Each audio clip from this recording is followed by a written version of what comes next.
So in a moment, I'm going to show you guys the tickets that we have, but I want to go back down memory lane over the past 30 days and show y'all what's been happening. I think I left my notes downstairs. All right, so let's see. When you get a chance, hardcover. Okay, I will do that for my secret messenger. Thank you. Now close my door. All right, so here's the deal. On February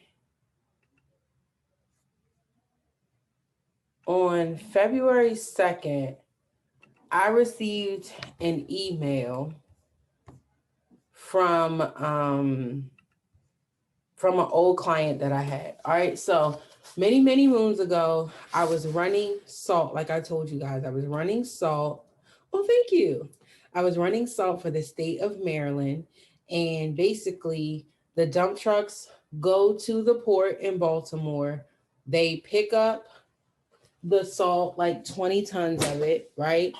And then they deliver it to the salt domes that are spread out all across the state of Maryland.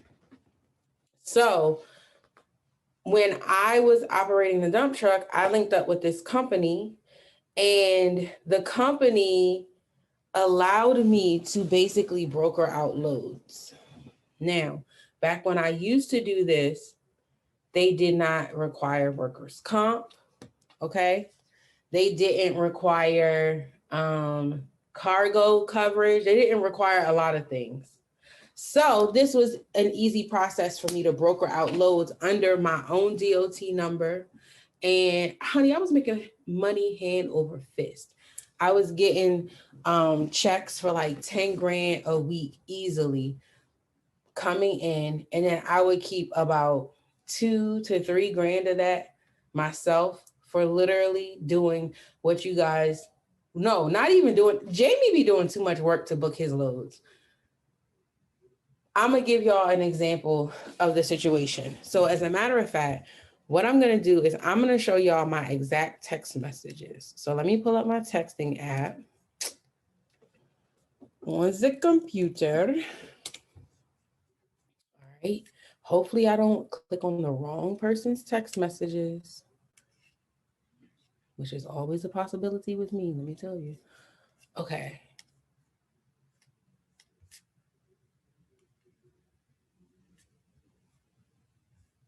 Scrolling to the top. All right, so here we go.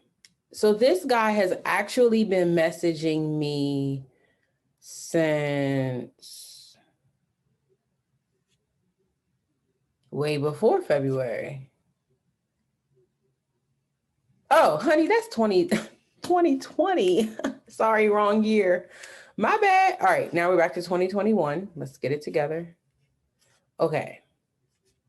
February 2nd, he messaged me. All right, share screen. Now you guys are going to see all my business. All right, so, and to the point where Jamie said, be yourself, I be sending these people these memes. Can y'all see my screen? I keep it the same way I be talking to y'all is the same way I talk to these people, okay? So here's the deal. Earlier, let's see. At the end of the year, he hit me up and he said that I needed to submit new paperwork in order to get my dad's company to run. Because I told him I wasn't running nothing else. Okay. So he hit me up on February 2nd because it snowed in January. It snowed 2 times while I was in Mexico, and then it snowed once while I was in Florida. I think I was in Florida. And so when I came back, this is the message. Are you hauling salt this year? Need trucks for Maryland. So I said, okay, yeah, I'm gonna send my paperwork in. I was lying. I ain't sending the paperwork in. So then he said that he needed 75,000 tons of salt moved. Now, I got excited because, let me show y'all why. I got excited because of this.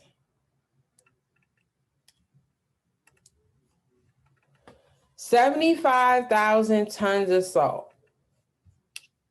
Let's just say on average, they're gonna do on the low end $4 a ton.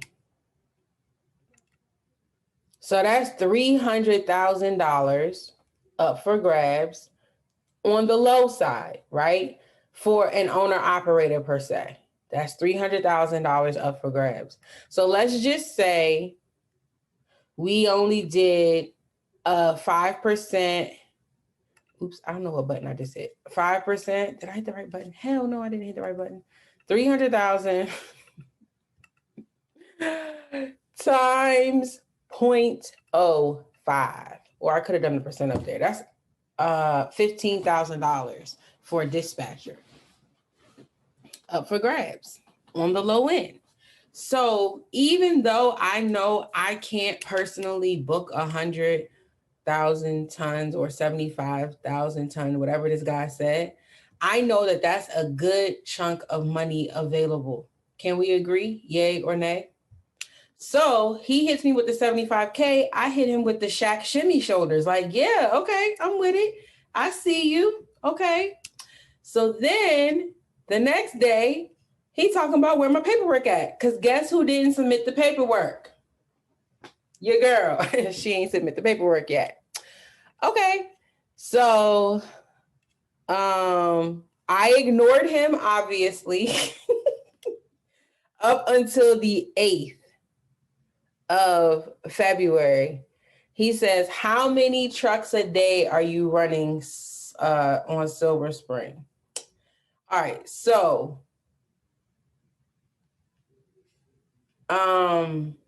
something must be missing here. You know what? There is something missing because I remember I didn't have my computer hooked to my text messages. Hold your mule. The question is, what paperwork is needed? I'm about to show y'all. Something is missing on the screen. Broker dispatch. All right. Get me to the Shaq shimmy shoulders.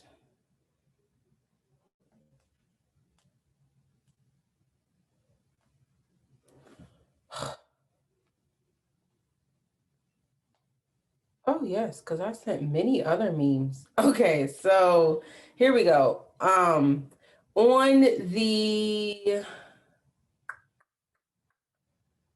where's my paperwork at? That was on the 3rd, okay? On the 5th, I'm about to show y'all what paperwork he's asking for. On the 5th, he said, do you still want to haul salt? I said, yes. They sent the insurance info today. I'll send the packet tonight. I'm not in the office. This was February 5th. It was the Friday before the Super Bowl. So he says, okay, let me know. I need a lot of trucks. Now it's 100,000 tons. I sent him the money. Where's the thing? Oh, there we go. The money emojis, okay? Just give me an example of the rate to my favorite spot. So again, I've worked with these people before, so he knows my favorite spot is to go to Silver Spring because it's where my guys like to work. If I tell them Silver Spring, even if I lie to them and say it's not Silver, even if I lie and say it's Silver Spring, they'll go and I'll be like, oh, they told me it was Silver Spring, you know? So hope none of you guys are listening. So he says they had a $4,000 order to Silver, a 4,000 ton order to Silver Spring, and he quoted me the rate. All right. So when he told me that, I said, oh my God, he's going to kill me for missing this weekend because I didn't submit the paperwork. Okay. So QB Group says, what's the paperwork? Let me pull up the paperwork. This is a real company, you guys. So I'm giving y'all the tea. Y'all can work for this company, but don't tell them I sent you. Okay. Do not mention me. Because I want y'all to know I am a problem child everywhere I go. You do not need to get a referral through me. Just letting you know. Where the hell's the document?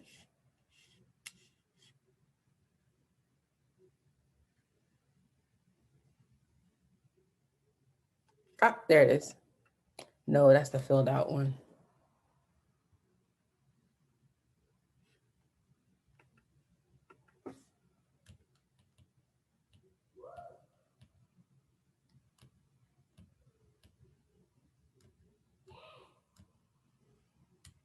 Can y'all hear my son yelling?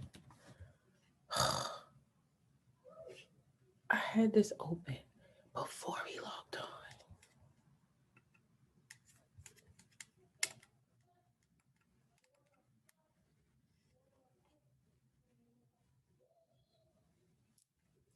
All right, I'm gonna have to go into the email. Sorry, y'all. Everything closed when I closed my browser earlier. Anyways, the point is the paperwork. So when you remember on the last session, I said when you want to work for these companies, you have to fill out the equivalent of a job application, right? You got to tell them, who is this company that's going to run these loads? Who is this company that we are going to pay? All right. So what they do is they give you a job application, essentially, which is, what is the social security number of your business, also known as your tax ID? It's almost here, guys. Thank you for your patience. Here we go. Subcontractor. Subcontractor. Here we go. And we're off. All right. So here is the packet. So the name of the company that we're working for happens to be Payne. You guys, don't be snitching on me, because if they tell me they're not going to work for me no more because I put their trade secrets out there, we're going to have a serious problem amongst us, because this is my favorite company in the whole wide world to work with. But here we go. They will give you this here job application-esque document. And as you can see, they want the name of the company. So I'm showing this document to you guys because whether you call in like Jamie did, or whether you find the load on a load board like Jamie did, or whether you cold call like I do, or you build relationships, you are going to be filling out packets like this for your owner operators. Most likely. All right. So the name of the company, which is the owner operator's company, their DOT number, their MC number, and then it tells you how to return the whole packet, right? This thing is 16 pages. So every time your owner operator, you sign them up to work for a new company, you're going to be filling out documents similar to this. It could be 3 pages. It could be 30 pages. The one that we fill out for the state for snow removal is 70 pages. So it just depends. But they all going to have similar stuff. They're going to give you their insurance requirements. So you are going to have to tell your owner operator, show your owner operator this page, and they're going to have to make sure that they have the insurance requirements that are needed in order for them to book this load, right? That's one way to do it. But I'm going to show you guys how to have your owner operator. Remember, I told you I'm going to get all your info from your owner operator. When your owner operator signs an agreement with you, you're going to know this information so you don't have to call them back every time. But let's just say Bobby Joe's Trucking does not have $60,000 in trailer interchange and they need it to do this work. Well, you are going to need to have your owner operator reach out to their insurance company and add this coverage in order for them to work for this company. Does that make sense? Yes or no in the chat?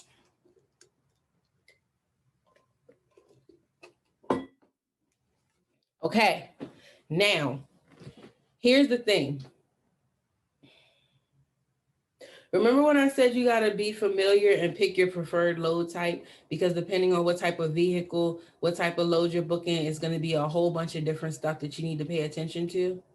Well, because I follow my own advice, I knew that this damn page was wrong. I knew that this page was not right and I did not need to get all these insurance coverages. But you won't know that. You won't know that day one. So let me walk y'all through what's wrong with this page. It says insurance requirements and it says for dump, right? And remember, I'll be booking loads for dump trucks. It says Payne will need the following information listed on your certificate of insurance. If you guys don't know what a certificate of insurance is, let me show you what one looks like.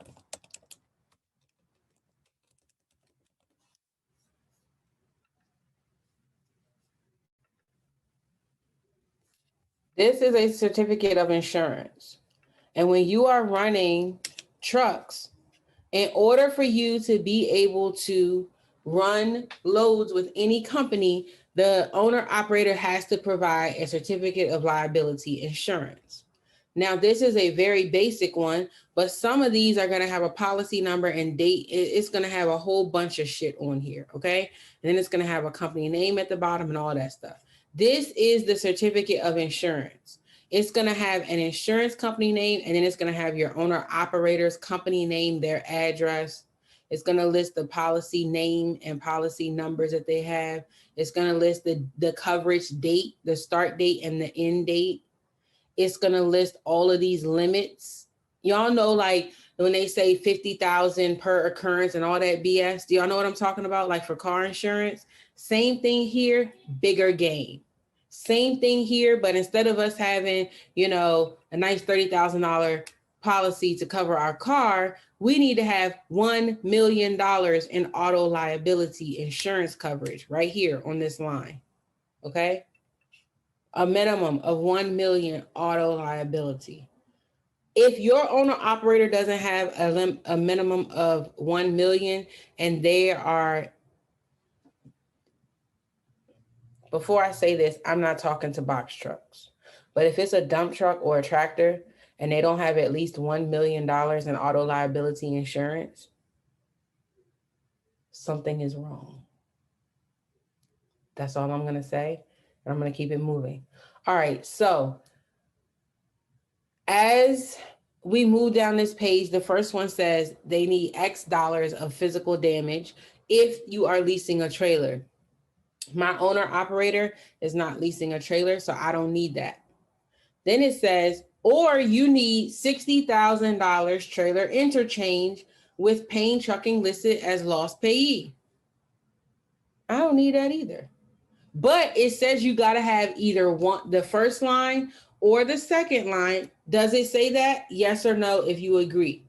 Give me a 1 in the chat if we can agree on that. You got to have either or, physical damage or trailer interchange. Is that how y'all read that as well? That's how I saw it. Okay. So then in addition to one of those two things, you also need to have the next 4 things, which is 1 million in auto liability, 1 million in commercial liability, 100K in cargo, and workers' comp as the law applies. Okay? But this is not right. I do not need this for dump trucks. And the only reason why I know that is because I've been booking dump truck work. I've been signing paperwork for dump trucks for years. And that's why I know that this is not right. However, it says Payne Trucking Company, reliable dump truck service since 1971. I wasn't even born in 1971, so you would think they would know what they want and need. But guess what? This is a blanket page. Payne Trucking doesn't only work dump trucks. They work dump trailers. Remember, we said there's dump trucks, and then there are semi trucks. And then the semi truck will have a trailer, whether it's a flatbed, a dry van, a reefer. Well, they also have dump bodies for a tractor trailer. And that's what Payne Trucking typically works. So when I see dump here, they're not even talking about the kind of dump truck that I am running. They're talking about a tractor trailer dump trailer. And so that is why they're requiring physical damage for the trailer or trailer interchange. That's why they're requiring that stuff. So I had to go in and I had to respond to the person who's responsible for this department of Payne Trucking and say, hey, I'm running dump trucks and these insurance coverages don't look right. The other thing that doesn't look right is I should never need $100,000 in cargo insurance for a dump truck. That's stupid. That's something that you get on a tractor trailer. That is, you are never going to see no 100K on a dump truck. But when I emailed the woman back, her response to me was, you do not need the trailer interchange since you're doing a dump truck, and you only need 10,000 in cargo insurance, but everything else you need. Okay, fine. Well, guess what? My owner operator doesn't have workers' comp. Why would an owner operator not have workers' comp? Because in most states, if you are driving your own truck, you don't need to have workers' comp. You can take that risk. You can sign a paper that excludes you from workers' comp and you don't have to carry it. You only have to carry it depending on if you get over 2 or 3 trucks or employees in your business, then you got to carry workers' comp by law. But in the state of Maryland, as long as you have 1 truck, or I think it's 2 or less, whatever the number is, you can exclude, you can fill out a form and exclude yourself from it. So again, this is why you need to understand your load type. Because the average person would look at this and say, my owner does not have trailer interchange and they're not leasing the trailer, so they can't work for Payne, and they would get rid of this packet. Am I right or am I wrong? Like this is what happens typically. We see one thing that disqualifies us from something, and then we shut down. We're not going to worry about it no more. But this is the importance of knowing what the hell you're doing. This is the importance of you figuring out what's going on with that type of equipment that you're booking for, so that you can spot stuff like this. And guess what? Because I spotted that, originally, my owner operator was going to have to pay to get new coverages. Originally, my owner operator was not even going to be able to run this because he wasn't going to get workers' comp. But simply because I asked the question, I've been doing this shit since 2007. Since 2007. And I called and I said, hey, do I really need this? I was nice as ever. No, I didn't call her. I emailed her. I said, do I really need this? Like, it's been a while since I run and I just want to make sure I'm not missing anything. I know damn well I don't need it, but I'm going to play nice, right? Do I need this? Thanks, girl. Appreciate it. Sending the info over now. Wonderful. Okay. So please do not take lightly the research portion of what we're doing here. Please don't take it lightly, because if you don't pay attention to what you're doing and what you're booking and what you're filling out, you could be setting your owner operator up. Because let me tell you what happens. Let's just say you slip your owner operator through these cracks. And let's just say something happens and it becomes an issue where Payne Trucking can make a decision of whether they want to pay you or not, simply because you didn't have the correct information, the correct coverages. And that's happened to people before, where they've worked and almost a month worth of pay was not paid to them because they didn't have the proper coverages. That's not the kind of problem you want on your back as somebody's dispatcher. Okay? So now that I have scared the hell out of y'all, moving right along to the rest of the application. Let's say, do you know if you need workers' comp for operators that drive for you in a 1099 position? Kenya, I want you to ask me that question later on, because I can't continue with this information and answer that question at the same time, but I want to answer that because it's a good one. All right, so the next page is the subcontract page. This is the page where it gives us job application. They want the name of the company and the name of the owner, okay? They want the mailing address, the email address, the phone number, and the fax number. You see why I said this is a job application? This is all the regular stuff that you will be filling out about you personally, but you're doing it in the form of your company. So if we know it doesn't require certain things, it's best to do an email so they can confirm exactly. So I like your question, Autry. I hope I'm pronouncing your name correctly. The question is, if we know it doesn't require certain things, should we do an email so that we're covered? Let me explain 2 reasons why you need to have an email. Reason 1 is I've been sued. Reason 2 is I've been sued. Okay, let me tell you why I got sued. Because a owner operator sent 13 trucks out on a job site because I ordered trucks. I ordered 13 trucks. That's what the company asked of me. And then when it was time for the job to start, they only wanted 5. So there was a large number of trucks that were no longer needed. But these trucks drove almost 2 hours to get to this job site. So, oh, hell to the no. You ordered these trucks, you're going to pay us our 4-hour minimum.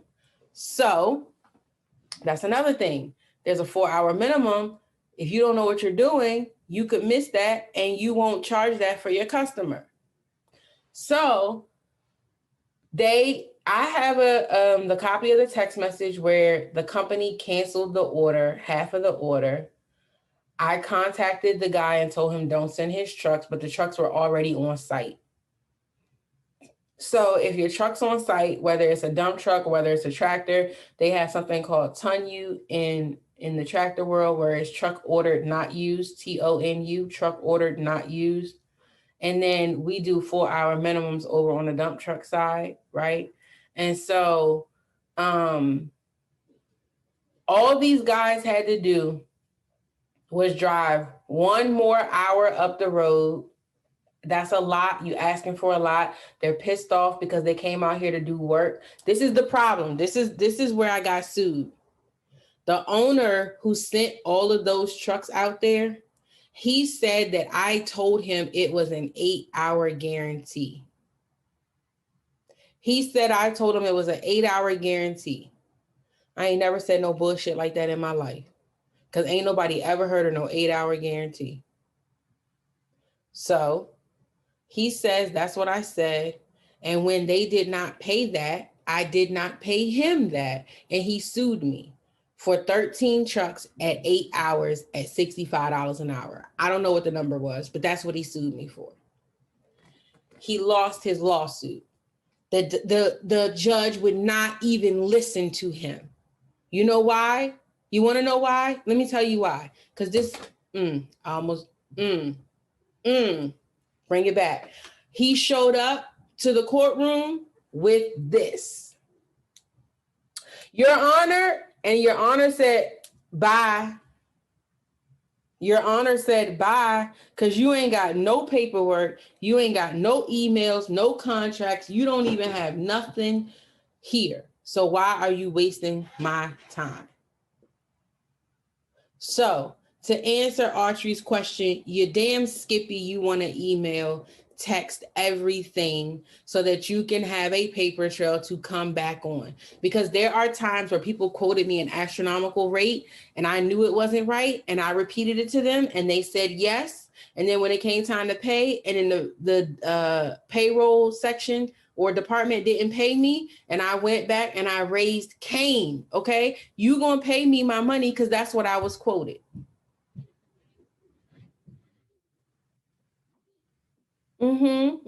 So we doing everything possible in writing. Okay. For this 6-page packet that is returned to the shipper, is it done for each owner? Exactly. So I'm going to get into that in just a second. Okay. So that's why everything is done email and text message. And this is why you have to fill out these packets, because sometimes the packets will spell out what recourse you have. You got to read this stuff. You need to familiarize, even though it's not your company, you are representing that owner operator. And the more money that owner operator makes, the more money you make. So this is of your best interest to do your due diligence. Will there be any other drivers working for you? This is a trap. This is a trap. If they ask you, will there be any other drivers working for you? They want to know, are you brokering? Because if you're brokering, you're supposed to have bonding. Okay, just letting you know what this question means. And then if you have a bunch of drivers working under you, guess what that requires? Workers' comp. So all I'm telling you is when you're filling out these owner packets, be very careful. They will ask you the same question 3 or 4 or 5 different ways. All right. Okay. How many trucks do you have? How many trailers do you have? Do you want to receive emails for available loads? Okay. That's it for that page. Then you got to provide a W-9. Did you guys know you're supposed to redo your W-9 every year? I didn't. Some lady told me that. She told me that she couldn't accept the W-9 because it was older than a year. I ain't never read the rules, so I didn't know that. But anyways, you're going to have to fill this out, not for you, but for your owner operator. Okay? This company does ACH payroll, right? So you're going to get your owner operator's banking information so they can get paid. Okay. And then here's the stuff that needs to be signed. But guess what? You need to read it. So it looks like there's going to be about 10 pages of this nonsense, but you need to read it. You need to understand what this is, what is going on here. Because a lot of the times they will often spell out rules. See right here, receipts and bill of lading. There might be a clause in here that says if you turn in a ticket after 7 days, you won't get paid for it. There might be a clause in here that says if you turn in a ticket after 7 days, it's late and we don't have to pay you for 30 days. Oh, that sounds crazy, don't it? Seen it with you. Everything I say to y'all, I'm like that State Farm commercial. We covered it because we seen it. Ain't that what they say? That's everything that's here. If I'm telling you, it's because I seen it. These clowns, if you turned in the ticket after, look, within 15 days of delivery of each shipment, carrier shall provide a completed bill of lading or receipt accompanying each freight bill. Bill of lading shall contain the dispatch and load number assigned by the broker at the time of dispatch. So they are spelling out to you what they want on your ticket, on your bill of lading, so that there is no question, there is no doubt in their mind when they come back and say, you ain't getting paid for this. You know why? Because you signed this agreement, right? So you need to pay attention to this and read it. I don't care how many pages there are. My mom used to piss me the hell off because we would go anywhere. I mean, anywhere. And she was going to read the damn fine print. She was like, oh, you could take the people in the line behind me because I want to read all of this.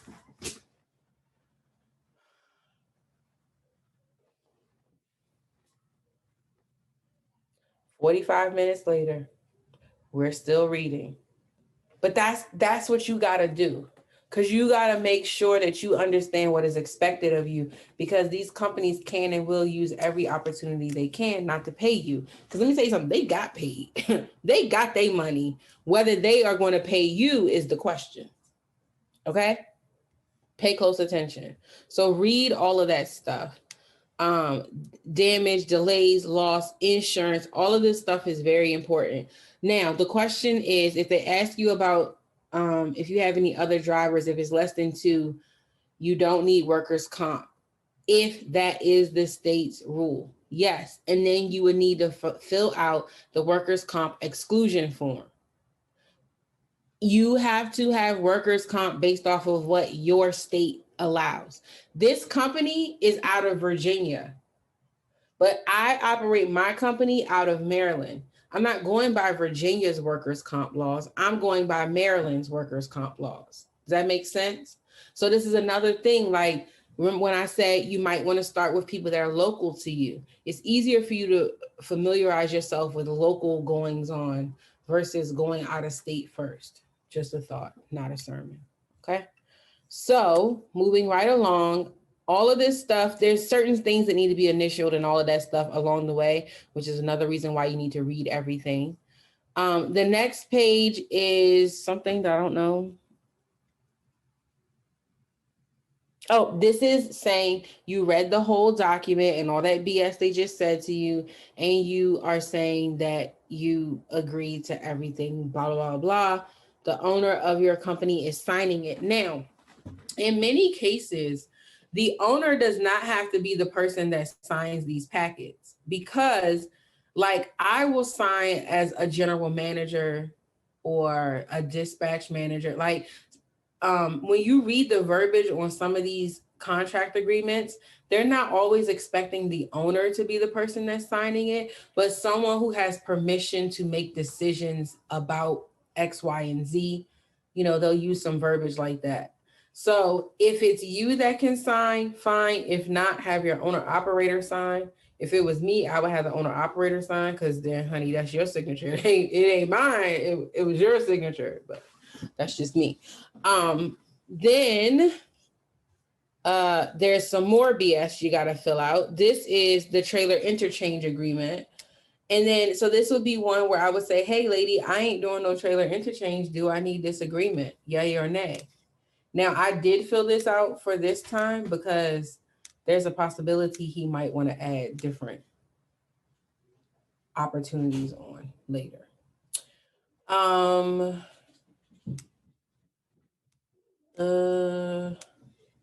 Yeah, this is just more signing stuff. Okay, so that was the end of the packet.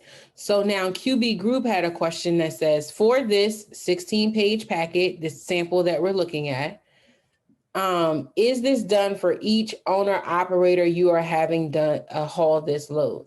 Absolutely. So in this instance, let's say I have Autry's Trucking, and I'm going to dispatch for Autry's Trucking, and they're going to work for Payne.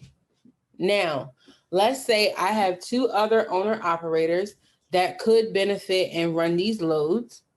I could very well ask the dispatcher over at Payne Trucking, hey, listen, I have some other owners that might be interested, and I can submit the packet to this Jennifer Shelton lady as well for all of the owner operators that I want to run that salt. Does that make sense, you guys? So if I need you guys to understand this. Right now, I'm dispatching for 2 trucks, but both of these trucks are running under one company. However, let's say my aunt wants to run for this company too, because she has a truck. I'm going to fill out the paperwork in Auntie Trucking name, not in my dad's trucking's name, right? So now when I book these loads, I might call the guy, or I might DM, what the hell is the word? Text message. I might text message my broker guy over here, and he'll say, well, how many trucks do you have? That's what he always wants to know. How many trucks a day are you running this week? I'll say 2, 3, whatever. So I might tell him, okay, I got 4 trucks running. He doesn't particularly care which companies are running what loads. He just wants to know how many trucks I'm sending out for each section. So for Silver Spring, I'm sending out 2 trucks. And if I had 3 trucks for Baltimore, I would tell him that too. Now, does it matter to him that I'm sending 2 trucks from Autry's Trucking and 3 trucks from QB Group? Not necessarily. I can have that conversation with him and let him know I'm dispatching multiple companies when I call you, and that's fine. But when it comes down to the paperwork, you need to make sure that, you are providing them with the correct order numbers and things like that. And then the next part goes down to invoicing, which is not necessarily a part of dispatching, right? So As far as communicating with the dispatcher, if you're running multiple owner operators, you just need to let that dispatcher know that, and then they will let you know how they want you to handle it. They might say, okay, I need you to specify how many trucks are coming from each owner, or they might just say, nah, just group it together and then y'all do the paperwork the right way. You just need to have a conversation with said dispatcher from that company so they can know how you want to proceed. But as far as the payroll section, separate, not equal, separate, everything separate, okay? Does that answer your question, QB group? Let me know in the chat.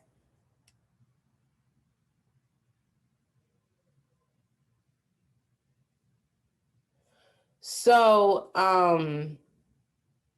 now let me tell you guys, I made a post on my social media that I made 3 mistakes that first week, but my owner operator still got paid. I want to share with you guys what the mistakes are that I made so that you can know, like, I've been doing this for 10 years. Longer than 10 years. Is it? I don't know how long I've been doing this shit. Anyways, I've been doing this a long time and I've made mistakes. Oh, 14 years, because that's how old my son is. 14 years. Do the owner operators have to physically sign, or you can use those stamp signature? It don't matter. I sign them online with a small PDF. It literally be like a script signature, you know, like the font script. As long as it's signed, it don't matter. Okay. So the first mistake I made was when I did not have the packet filled out. And my owner operator was about to miss a whole weekend of work. Now, not so much in the tractor world, but in the dump truck world, having weekend work is a big deal. And if you have weekend work and you don't take advantage of it, you missing out on honey, free money. Okay, it's not free money, but it's an opportunity and you don't want to miss it. So my owner operator would have been really pissed, especially since he's my dad. So I probably would have got yelled at if I had missed that whole weekend, because it was Saturday and Sunday that they ran. And I would have missed out on a good amount of money too. So what happened, and you can't see it in those messages that are on the screen, is I said, damn, he's going to kill me for missing this weekend. But I know the lady, Jennifer Shelton, I know she's out of the office, isn't she? And he said, what, you got trucks that want to work tomorrow? He said, if you can email me your insurance or text it to me, I will work you tomorrow. So let me tell you guys what just happened. And if you say that I said this, whether there's a recording or not, I'm going to call you a liar and say the truth ain't in you. But I'm going to just tell you this right now. You are not supposed to work someone unless you have their paperwork in. However, I've been running with this dude. I've been working with him. He knows my trucks are going to show up. When nobody else shows up, my trucks will show up. He can have everybody else would have turned him down, and it's a bullshit load. And guess what? I'm going to get him somebody to cover it. In exchange for the next time my gravy comes, I want my gravy run to Silver Spring. So he says, if you give me your insurance, because that's the most important thing, they have to make sure that you are going to have the insurance coverage. The paperwork, okay, we'll deal with it. So I texted him the certificate of insurance. I know that the view is not good. I'm sorry, y'all, but I texted him the certificate of insurance. And he was like, okay, how many trucks can you give me for the next 3 days, which will lead me into Monday? And he gave me the number that I needed. And and I told him how many trucks that I was gonna send out there. Okay. So now over the next couple of days, we have this back and forth conversation, like how many tons are left? How many trucks are you sending out there? These conversations. So this was on the 5th and on the 8th. So I talked to this guy on the on February 5th. And that's the first day that he was like, okay, you guys can run tomorrow. Yep. I built a relationship with him, and he definitely knew that there was a risk, but the reward was higher because he's worked with me. All right. So, and if you're a beginner, you're just going to have to build this. Like you're not going to have this type of relationship out the gate, but that's why I'm me. I am always me. I send my stupid memes. I send crazy stuff. I send my black power fist. This guy is white as white can be. If I told y'all his name, you'd be like, yep, he's white. Like I am me. All the memes and stuff I send, they are black people, right? I am me. It's not going to be anything else. And guess what? He has no choice but to respect me for it, period. That's it. I know he thinks this bitch is insane, and I'm okay with that. But guess what? I stand out. That's another thing. I stand out. People always ask me and Jamie, like, do you got, like, I think earlier someone asked, do we have a script? Nope. Because you know why? Depending on the person I'm talking to on the other phone, I'm going to talk to you different. Period. Because you got to read the person you're talking to. If that person is not friendly and they don't seem like they're having a good time, I'm keeping it vanilla business with you. That's it. But if the person is like, hey girl, how you? Oh, we on hey girl status? Oh, okay. It's on, right? So the relationship building is very important. So because I worked on that relationship, I was able to send the trucks out without the paperwork. So here's the problem. Here's the issue. My dumb ass ain't never send the paperwork in. This is me being honest. I never sent the paperwork in. I didn't. They ran from the 5th. They ran on the 6th. They ran all the way. Where's my calendar? It's downstairs. They ran all the way through the 14th. And I never submitted the paperwork. But on the 15th, I submitted the paperwork. You know why? Because on the 15th, I turned in an invoice for the owner operator. I CYA. Okay? I CYA. I covered, I CMA'd. I covered my ass because I know, because when I call in, one of the first questions I ask is, what day is the paperwork due? If I turn my paperwork in on this day, what day will I get a check? Right? These are some of the questions that I ask. But I go a step further because you're supposed to have your paperwork in, I think, on Friday with this company. I turn the paperwork in Monday morning at 7:55 every week. Nope, 6:55. I push it every damn week. But that's because I called in and I confirmed. If I turn in my invoice by Monday, 7 a.m., they're going to enter those tickets into the system. And then we're going to get paid on Friday. Now, am I doing that because I'm lazy? No. I do a lot of things because I'm lazy, but I'm very honest about those things. I'm not doing this because I'm lazy. I'm doing it because I want my owner operator to get paid the absolute most possible every single time he gets a check. So if I made him turn in his tickets on Friday, the 12th, then all the loads he ran on Saturday the 13th and all the loads he ran on Sunday the 14th, he would have to not get paid for those until the 19th. But I wanted him to get, what the hell? Excuse me. He wouldn't get paid for those until the 26th. But I wanted him to get paid as soon as possible because, honey, when he get paid, who else get paid? Me. So I will accept tickets from my owner operator all the way up until Sunday evening at like 6. I will take tickets up until 6 o'clock on Sunday evening.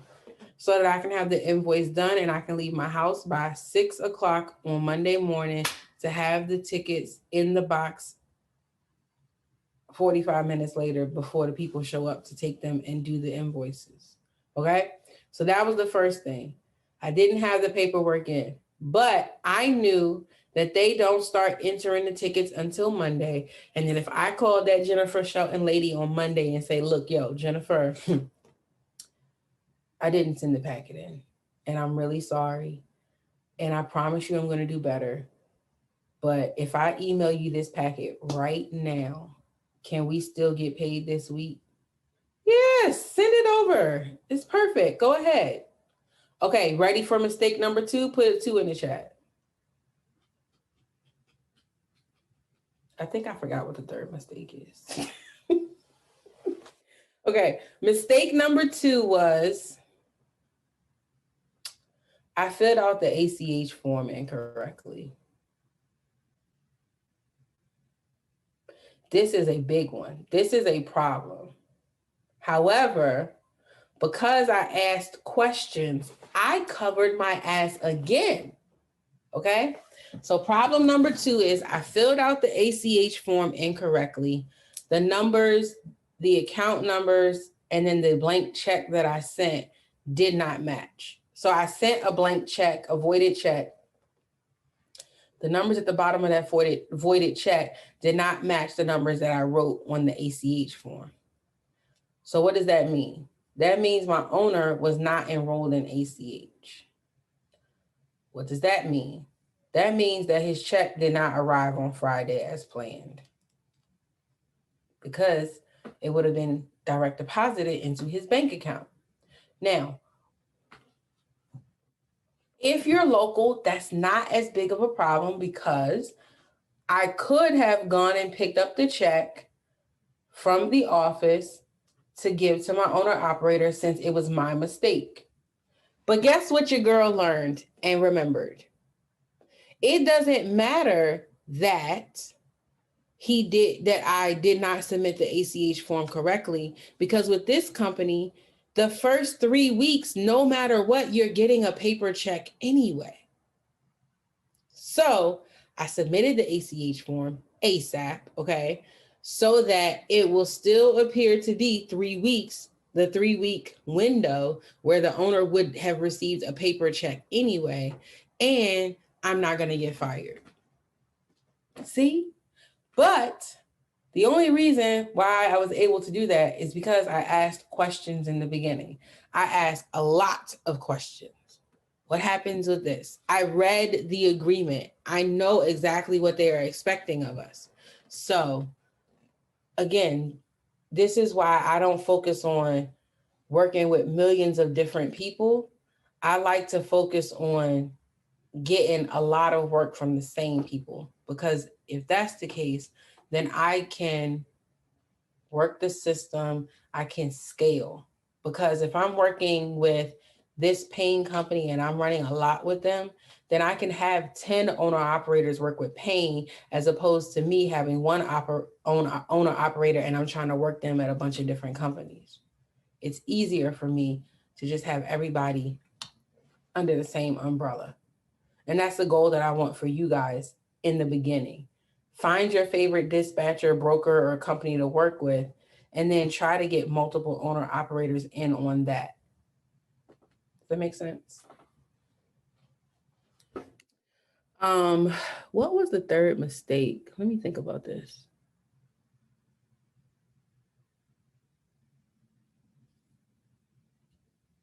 I don't remember what it is.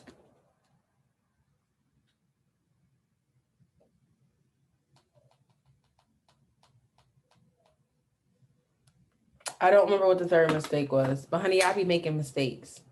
But you just have to learn how to put out fires. That's the name of this game. I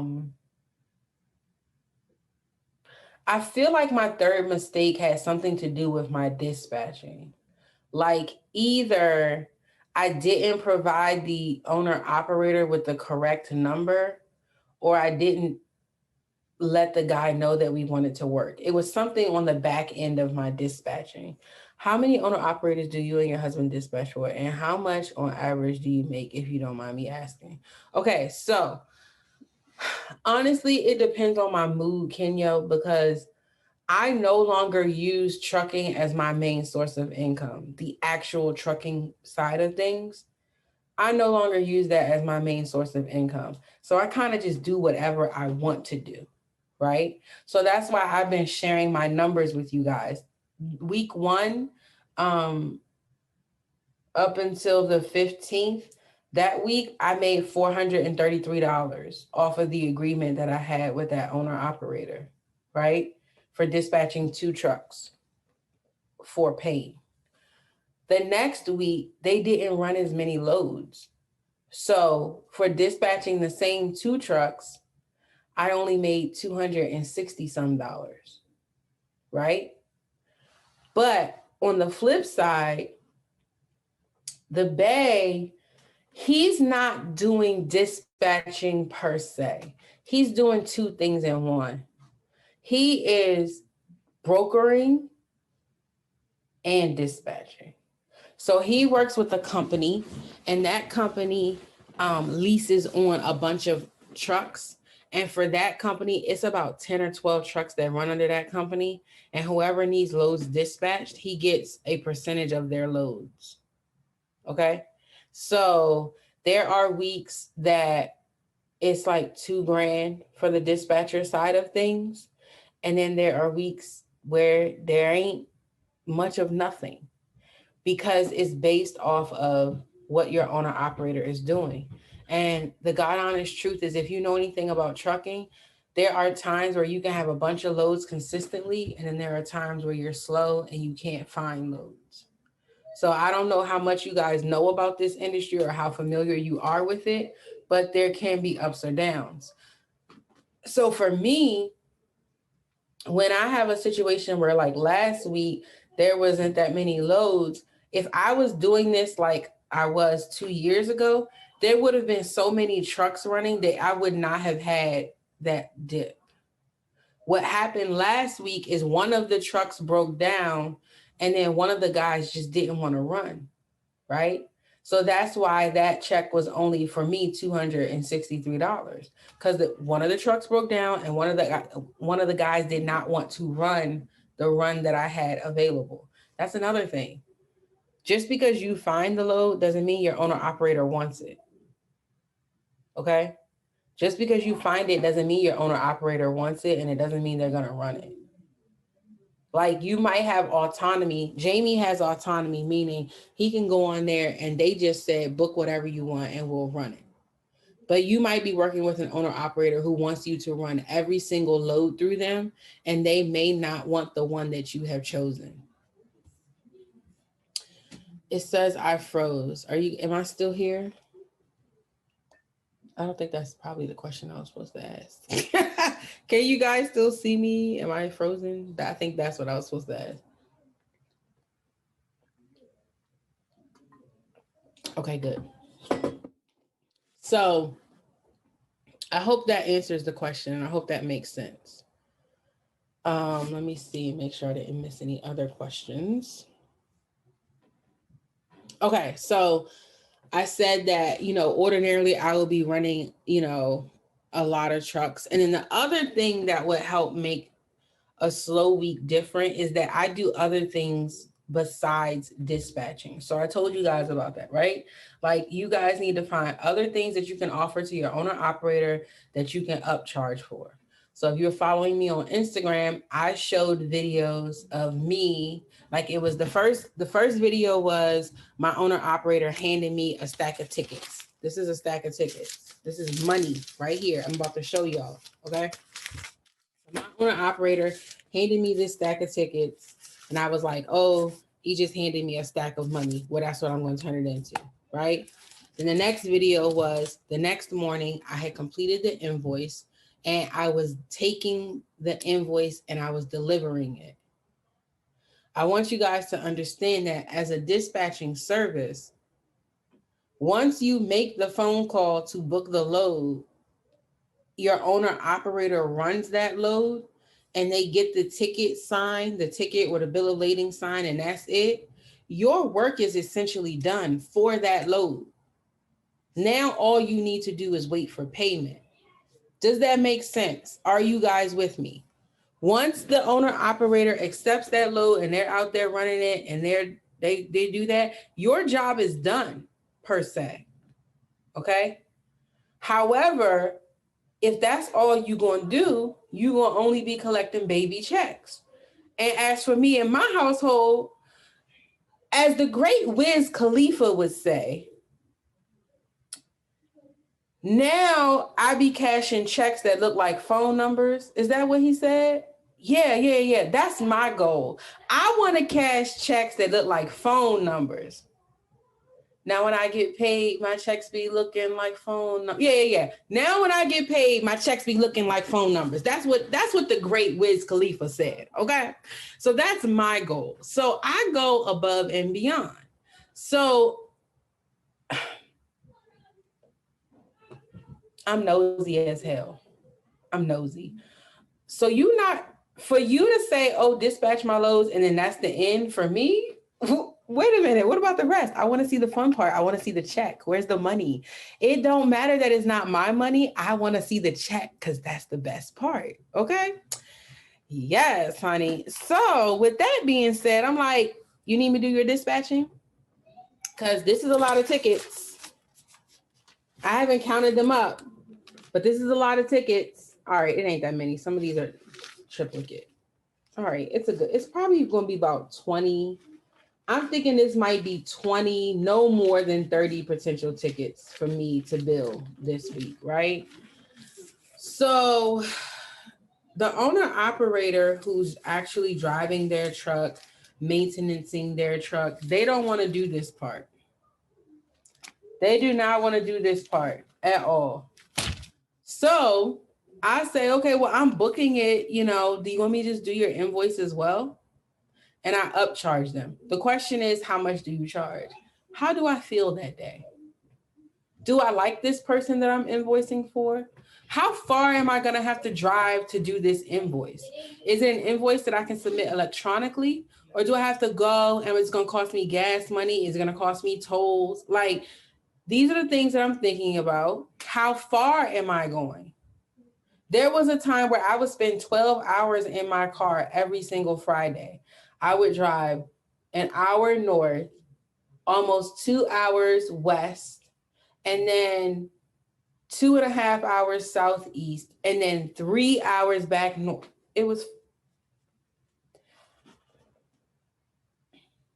I got paid for it. I charged the gas, mileage, tolls, and I just charged for the service itself, right? How much are you going to charge? You could charge a flat rate. You could say, okay, I'll do your invoice for $25, right? Whatever. You have to think about the amount of time that you're saving. So let's think about this. Let's just say you want to get logical on them. If invoicing is going to take 2 hours, that's the max amount of time. Unless I'm like watching TV, drinking, playing, doing other stuff. Oh, wait, hold on. I'm professional. Back up, rewind. Unless I'm watching TV, it's not going to take me no more than 2 hours to do an invoice. Okay. Unless I'm doing my stacks of invoice where sometimes I'm running the 10, 15 trucks. And then this is 3 people. This is 3 trucks. Oh, no. This is 2 trucks. This stack is only 2 trucks. And it looks like it actually might be one person's tickets for 2 weeks, right? But there are times where I get this stack and it's like this thick all the way up to this fingernail right here, right? So if you think about how long it's going to take your owner operator to do that, how much time are you going to save them? This is how I like to do it.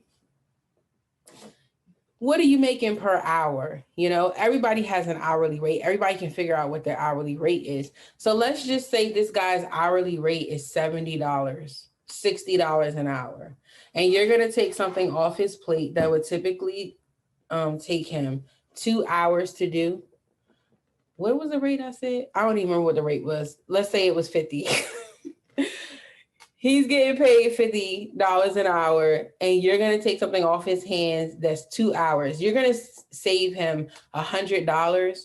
And even if you charge him the 25, or let's just say you charge him 50, you are giving him back 2 hours of his time. That's 2 more hours he could be making money. That's how you got to break this shit down to them. Like, break everything down to dollars and cents. I'm going to take 2 hours off of your paperwork, but in reality, you're going to take a lot more off of their hands. Cause let's just say they have multiple drivers and they have to do payroll. Now you're almost doing their payroll too. Like, there's a lot that you can be doing for an owner operator by simply doing invoicing for them. Okay. Does that make sense? Yes or no? By simply saying, okay, I will pick up your check, I will drop your check off, you can be doing a lot for them. Okay, so you guys need to think of ways that you can increase your average, I almost said average order value. That's not what I'm trying to say, because this is not marketing. What am I trying to say?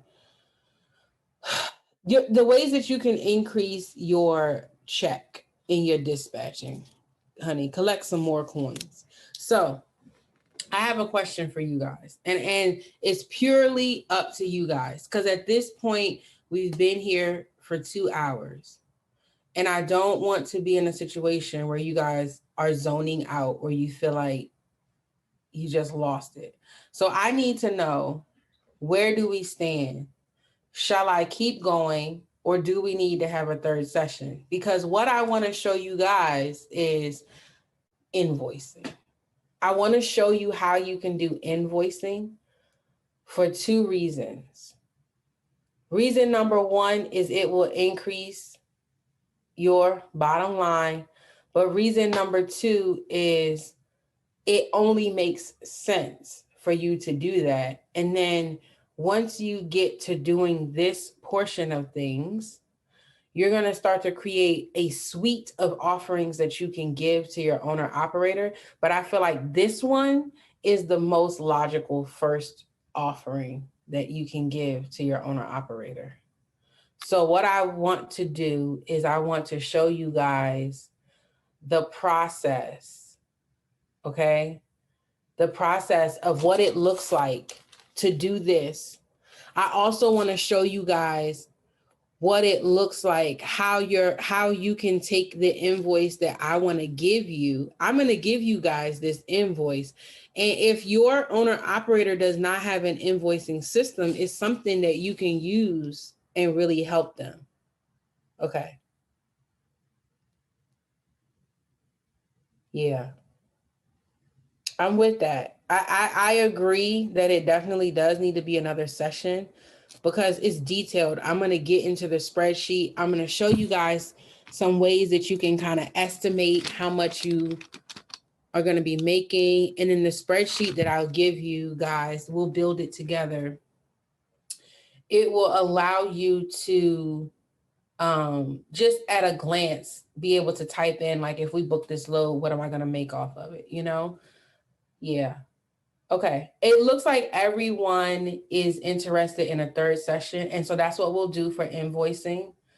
I'm going to email you guys. Do we want a weekend session, or is during the week better? A weekend session or like a Tuesday session?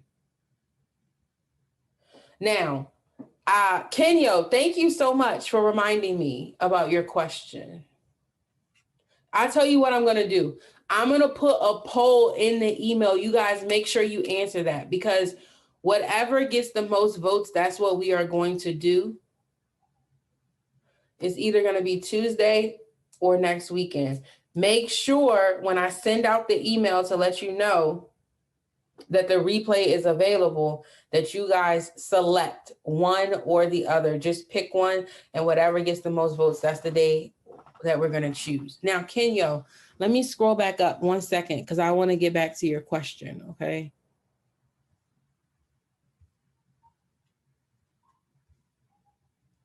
All right. How many? Wait, nope. That wasn't it. It's another question you asked.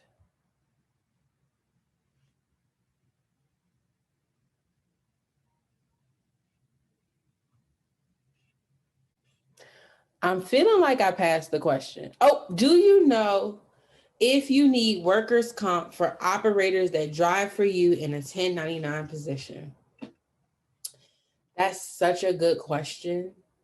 And so many people get this wrong. So I specifically asked this question. All right, so let me just explain just in case. So let's just say that you are brokering out, or let's not say brokering. Let's just say that you have a trucking company and you actually have a truck and you have 2 trucks running and you pay 2 drivers. Okay. If you have 2 trucks that you end up having 2 drivers for, and you pay them both 1099, meaning every week, whatever their pay is, you pay that to them. You're not taking any taxes out. You're not paying any payroll taxes on behalf of them to the good old gov. Okay. You're not doing any of that, right? You are simply saying Bobby worked 10 hours and he get paid $10 an hour. That's what his pay is. There is no tax. There is no withholdings. There's none of that stuff. That's what we talking about when we say we 1099 them, right? There's a misconception that because you 1099 someone that they're not an employee and that you don't have to have workers' comp on them and that they're, that you don't have to do, what is it? The employee tax, payroll taxes. I'm sorry. Workers' comp, if you pay them regularly, they're considered an employee, even if you pay them 1099, and you got to count that for your workers' comp. If you don't know, workers' comp is based off of payroll. Because what happens with workers' comp is Kenyo's at work, Kenyo gets hurt. Now he cannot work. He needs surgery. We got to pay for his surgery and we got to pay for his downtime because he's not working because he got hurt on my job. So the way that they tell you how much workers' comp you have to pay is they base it off of your payroll. So if Kenyo is making like 20, let's say 25,000 is the floor. That's the lowest you could put. Let's say you say he's making 25K. But he's a 1099, so I don't have to cover him. That's not true. Because if you provide Kenyo with the truck to drive, he didn't show up to work on his own. You gave him the truck to drive, right? If he showed up with his own truck, then you could say he's not an employee, but he's driving your equipment. You're making decisions on where he's going. You're dictating his pay. That's an employee, baby. 1099 or not. Workers' comp wants you to count them. So that means that you need to be factoring that into your payroll. And if you got 2 people and they both make 25K, then that means your workers' comp quote is going to be based off of 25K. And then if you include yourself and you gave yourself the bare minimum, then it would be 75K. Does this make sense to you guys? The workers' comp? This is why so many people don't get it. This is why so many people don't get workers' comp, because it's based off of payroll. And then they tell you, well, this is actually an employee. And then you realize like, yo, I paid out 250 grand last year to these people. And you mean to tell me that I was supposed to count that for workers' comp and pay the premiums? Oh yeah, okay. Funny. That's what happens. That's why. Does that answer your question, Kenya? Okay, good. Good.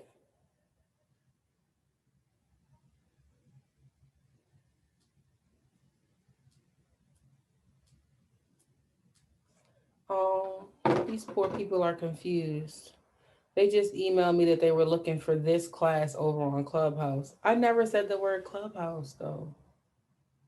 Oh, okay. Any last questions? We're going to do a 3rd session. Honey, I don't know how many more sessions we're going to do, but I really want you guys to feel like by the time you're done with this here dispatching basics that you good to go. I don't want no clickbait. Oh, and you know what else we didn't go over in this whole 2 hours? We didn't go over agreements. So we definitely got to have a third session no matter what. Okay? We got to have it because we got to go over the agreements. The agreement that you guys are going to be providing to your owner operators, right? That's going to protect you and them and all that good stuff. I have some sample agreements that I have for y'all because, honey, let me tell you something. Me, I ain't never done no agreement because I know where all my owner operators live. I know where they park their trucks. I know their wives. And I know that sounds like a threat, and it is. It really is, to be quite honest. Because if you don't pay me, I know where to find you, including my own parents. I'm fine with that, right? However, we are going to share, I'm going to share with you guys some agreements. I'm going to go over, I have 4 samples that I want to go over and share with you guys how I would create my agreement if I should have one. Okay. And then I did see there was another question regarding factoring. You mentioned previously that we could find and vet different factoring companies for the owner operator to encourage them to work with you. Yes, yes, yes. Okay, so listen, these are the 4 things, and that means that we are going to have to bust our ass and focus. These are the 4 things that we're going to work on. Thank you, Organic Girl. Agreements, invoicing. It's not 4 things. Sorry. Scratch factoring, right? And we're going to put referrals. Okay? We're going to talk about agreements, invoicing, referrals.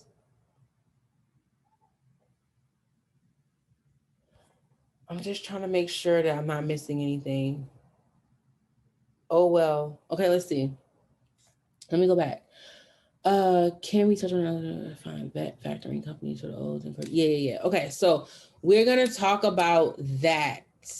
Oh, it's gonna be so good. Oh, we're gonna have so much fun. Oh, it's gonna be so good. Oh, this is the best training for dispatch I've been a part of. Well, thank you. I appreciate that. Honey, I'm glad to hear that. Because I want y'all to know I'll be having anxiety, like, please let this shit go right. Please let these people be happy. I don't need no negative remarks. I hope nobody cusses me out today. That's how I start off every class in my head. Thank you guys. I appreciate it. I really do. Y'all don't understand how much it does matter, the feedback, positive and negative. Because somebody told me the other day my shit was garbage. They really did. And I laughed and my feelings was hurt. And I was like, well, damn. Organic Girl said, this is so exciting knowing the true language of this business, not just how much money you can make. Exactly. That's the problem. Everybody only talks about how much money you can make. I don't care about how much money you can make, because once you learn the stuff that I'm trying to teach you, once you understand how this business operates, you will be able to write yourself a check every single day of the week for anything. For anything. You know, it really is. It really is. It's a lot. It's a lot. But you know what? Here's the thing, though. I'm not going to say they're a hater, because they clearly were expecting something, right, that they felt like they didn't get. And I got to respect that. However, when I tried to remedy the situation and ask, then I realized the person was an idiot. And then I was okay. Yep. Because the person was mad that my book was not a book. And then I was like, oh, but you purchased a workbook. A workbook expects you to do work. So, okay. I digress. My bad. Sorry. Yes, you're going to get this on replay. I am about to download it. It's going to take some time because it's over 2 hours, but it's going to download as soon as we end, and then I'll be uploading it into the member portal. It's going to be a couple hours, but it will be in there for you guys. Okay, so there's a couple of things, a little bit of housekeeping before we go. First thing is, when I send the email letting you guys know that the replay is available, I'm going to put up the link for something that I can't remember that quickly. Okay, forget the link. The next thing is I am going to put in there a request for a testimonial. I need y'all, please. I am literally begging you short. I am not even ashamed to say I am bribing you. I need video testimonials. And the full disclosure of it all is that you are going to be on my Instagram page, you're going to be on my sales page, and you are going to be, honey, on my ads. Okay. But please, I don't care if it's text. I would absolutely love a video testimonial. That's why if anybody is willing to give me a video testimonial, I'm going to give you a free 30-minute consult. That's how important it is to me. And if y'all look on my website, my 30-minute consults are $150. Okay. So I need y'all, please, pretty please, to help me out and give me some testimonials, honest testimonials. Like if you said, girl, you talk too damn much and you need to get to the point, I'm okay with that. Because I know that about myself. Okay. So please and thank you. I hope you guys enjoy the rest of your Saturday. I remember what I was going to put in the email. I'm going to put in the email the poll so you can tell me what day we're meeting. Are we meeting Tuesday or Saturday? That's going to be in the email. Okay. So it's going to be the link to the replay. It's going to be the question of if you want the next session to be on Tuesday or Saturday. And then the last thing is me begging and pleading with no shame in my game, honey, for you to give me a testimonial. All right. I hope you guys have a fabulous day. I will see you guys soon. Adios.